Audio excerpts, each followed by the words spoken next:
What if I told you these gorgeous blueberry oat bars are refined sugar-free, dairy-free, gluten-free, egg-free, and they also double as breakfast? Hi, I'm Marley. Welcome to my kitchen. Today we're going to be making these blueberry oat bars. They feature a really tasty buttery crust and a blueberry jammy filling and also more oat crumble on top. This is a great recipe. I can't wait to make it with you. Let's get started. To start this recipe, preheat your oven to 350 degrees Fahrenheit and line your 9 by 9 square baking pan with parchment paper. I like to give it a nice spray with vegetable cooking spray as well. We're going to make the oat crust, which involves 1.5 cups of rolled oats, 2 cups of almond flour. I'm going to add 1 tablespoon of ground flaxseed. And I have here 1/2 teaspoon of baking powder and 1/2 teaspoon of salt. I'm just going to give that a stir to combine the ingredients. Just want to make sure everything is well combined at this point. Now, if you have room in your bowl, which is, you can tell in my bowl is a little bit tight, we're just going to scoot things to the side here like that. And we're going to start adding the liquid ingredients. And what I have here is 1/3 cup of applesauce. This is just 1 container.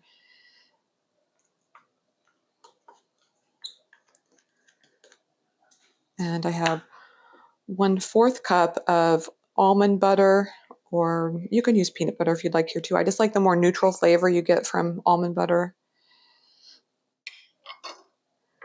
And I have 1/3 cup of maple syrup.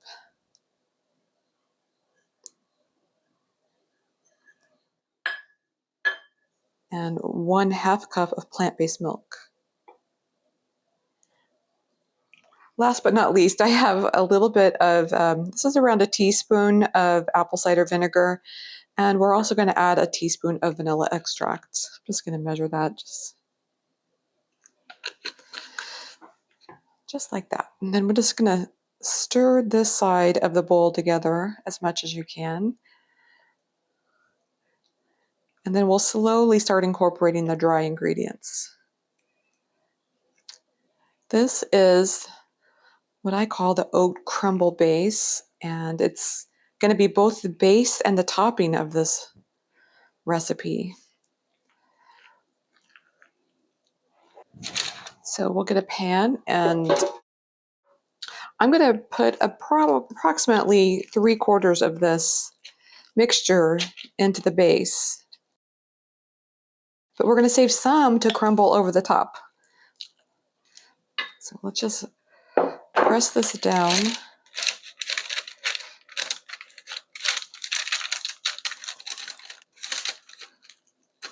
Try to get it just even as much as you can. This goes into the oven and it's going to bake at 350 degrees Fahrenheit for around 10 minutes.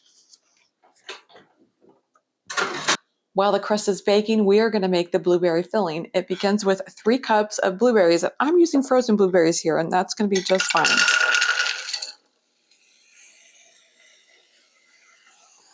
And then we're going to create a little sauce that we're going to pour into that. So I have 1/2 cup of water, and to that I am going to add 1/4 cup of maple syrup,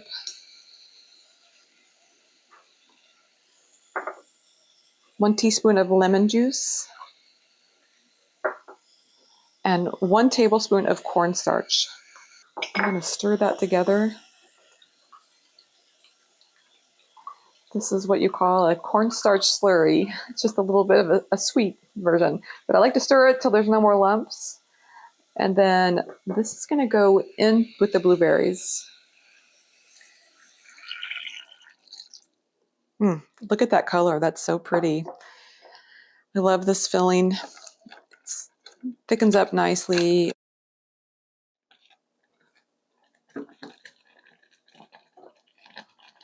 Once your blueberries come to a boil, you can let them boil for around a minute, up to 5 minutes until you get a nice thick sauce. And once that's done, then you can remove it from heat. This step is purely optional, but one thing I love to do with my berry fillings is to add 1 tablespoon of ground chia seed after I remove it from heat. I find that the chia seed just gives it a nice thicker texture and also adds a little bit of nutrition too. I've let this blueberry filling sit for about 10 minutes to let it cool a little bit, and now we're ready to pour it onto the baked crust.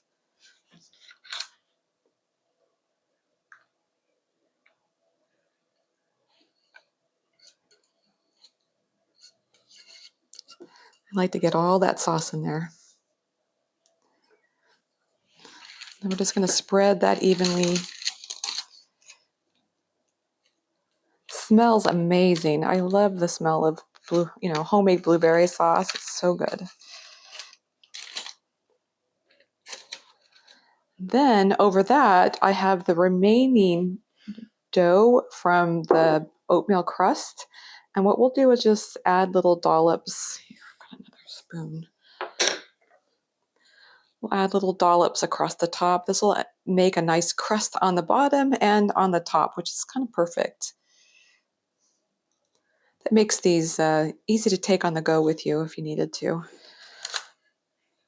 This goes back into the oven where it will bake for 10 to 15 minutes until we've got a nice golden crust on top.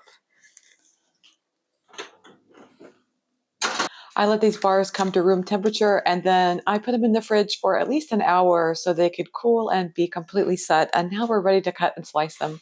One thing I love about using a parchment overhang is it's really easy to remove these bars from the pan.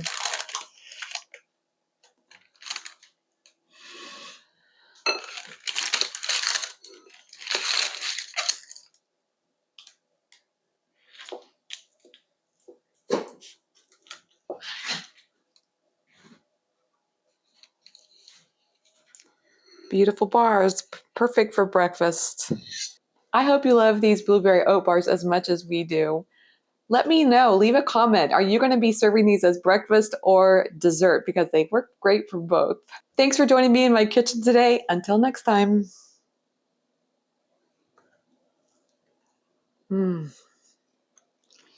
These are so good.